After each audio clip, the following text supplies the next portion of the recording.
Still to come, a bit of a gear change. Should a show called Extreme Dwarfinators Wrestling be banned? Promoters.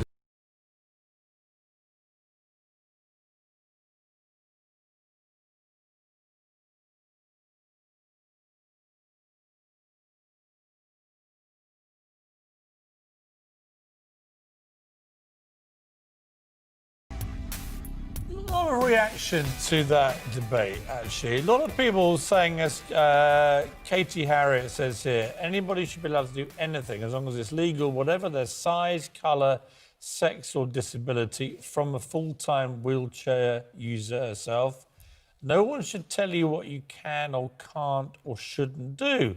Somebody else says here, presumably doors will no longer be allowed to appear in panto in case somebody laughs at them. Again, an interesting point, isn't it? I mean, why... Once you start to draw limits, it's a bit like that Grid Girls analogy you said. Feminists, we believe every woman should have the right to live their lives how they want until they choose to lead it in a way perfectly legally that they enjoy, that we don't like. Then it has to be stopped. That reminded me, that debate, of that. Yeah. Well, it's using the particular characteristics of who you are to earn a living, but other people who are also defined by those characteristics think, actually, you're just stereotyping us. So that's the parallel. Sumo wrestling is an example somebody put here, right? We watched that. Now, some people watch it for sport. Others, mainly in the West, I think, watch it for entertainment value.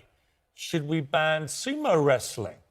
These are interesting questions. Got one here from Stephanie, though, that says it's degrading.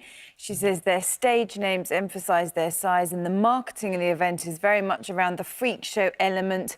The language used to describe this spectacle was the most offensive imaginable to describe a disability group. So she's not happy about it Snow White and the Seven Dwarfs, right? That's entertainment, isn't it? Yeah, but it wouldn't be made now, would it? Why not? Well, that's an interesting question, isn't it? Would Disney make a film like that now? And if they wouldn't, why wouldn't they, actually? Why wouldn't they? Because you could argue that that did a lot of positive things for people who are not of average height. I mean, the terminology is difficult here because, you have to be careful. You don't want to offend people. He said average height was how you would describe people who weren't dwarfs. But I just think it's an interesting...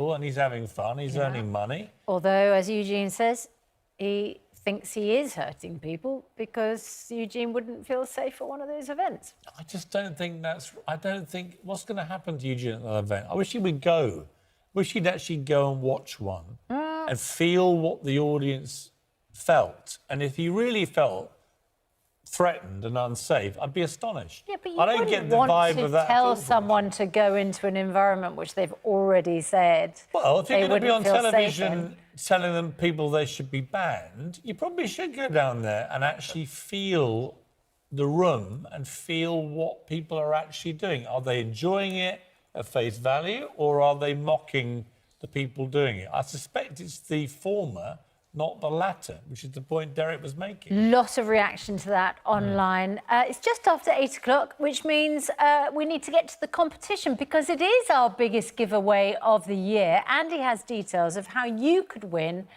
an amazing £500,000. He's out in Nice with his trotters up. Well, the other bit I thought was really disconcerting was when she tries to call Jean-Claude Juncker at the European Union, and this happens. Netherland to be in panto together. You're watching Good Morning Britain on ITV. Oh, no, you're not. A ballet star who swapped his bass guitar for a hook. Mountains, there's everything in there. They throw the kitchen sink at these shows. Yeah. But you only do it for a handful of shows because it's so darned expensive. Well, presumably they can't do it for weeks. I don't know about that, about the money, but I'm just saying that... Out of who they are. The issue, of course, is whether other people who are similar... I don't see how... vulnerable. There's two sides to the argument. If wrestling with, as they call them, average height people is deemed to be entertainment that people can enjoy watching, Why should it be different It's like if you are WWF if you to a are a number of dwarf? people, I don't isn't think it? there's any difference. I Same don't- thing. Yeah, it is. exaggeration. It was a big scratch. That could have lost been my leg. gangrenous. Well, it went poisonous. Would you ever do it again? At the time when I was there, I would say I would never do it again. But if you ask me now, I thought it was the best 4 weeks of my life. Milton, before we go, your best one-liner, please. I was On walking demand. along the other day, and on the road I saw a small dead baby ghost. Although thinking about it, it might have been a handkerchief. Milton, are you sure you're a comedian? Yeah. Thank you both very much. That's all we've got time for today. Yeah, on tomorrow's show, Adam Lambert on stepping into Freddie Mercury's shoes with Queen once again for a Las Vegas residency. Good Morning Britain is back tomorrow from 6. Now it's time to join Lorraine. Bye-bye. Thank you both very much. I look forward to Adam Lambert. He's fantastic. Right after the break.